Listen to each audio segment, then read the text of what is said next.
என்ன லைன் கட்டி பாக்குறானுங்க? ஆற கேட்ட மணி உள்ள வர ஐயோ கேள்வி கேட்டானே. ஏமாந்தவனா பார்த்து ஒரு அற விட வேண்டியதா. இவன் தான் ஏமாந்தவன். நான் இப்போ அரண்மனைக்கார வீட்டு மருமாவ. ஆற கேட்ட உள்ளர வரணும். என்ன கேட்கணும்? பாடி குமாரசாமி தொங்கச்சி, இந்த வீட்ல ஆணியில இருந்து அரசாணி வரைக்கும் என்னைக்கு எடுத்தா அடிக்கணும், என்னைக்கு எடுத்தா உடைக்கணும். நீ பர்வதமா படியேறி வந்திருந்தீனா பழகலாம், பேசலாம், உள்ளாரையும் வரலாம்.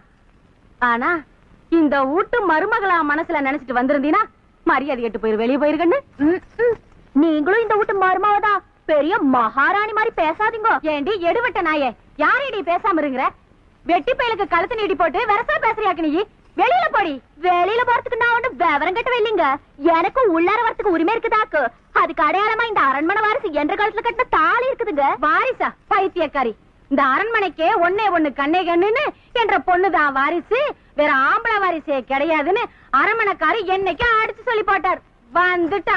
நாங்க ஒண்ணு அள்ளிக்கிட்டு போறதுக்கு வரலீங்க, ஆசீர்வாதம் வாங்கிட்டு போறதுக்கு வந்திருக்கோம் மாமனார் கிட்ட.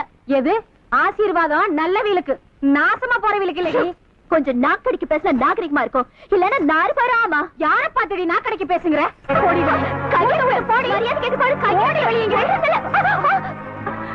பாருங்க, கண்டவெல்லாம் வீட்டுக்குள்ள பூந்து என்ன அடிக்கிற அளவுக்கு ஆயி போச்சுங்க. நம்ம பரம்பரை மரியாதை எல்லாம் மறந்து போட்டு வாய்க்கு வந்தது வார்த்தைன்னு பேசுறாளுங்க. என்ற பரம்பரைக்கே ஆகாதவனை கட்டிக்கிட்டு ஆசீர்வாதம் வாங்க வந்துட்டியாக்கும். எங்களுக்கு என்ன அறிவு விட்டு போச்சுன்னு நினைச்சியா? நாங்க பூஜை அறைக்குள்ள பூவை வச்சுதான் பழக்கம், செருப்ப வச்சு பழக்கம் இல்ல. வானம் போறதுக்குள்ள மறுவாதைய வெளியில போயிடு.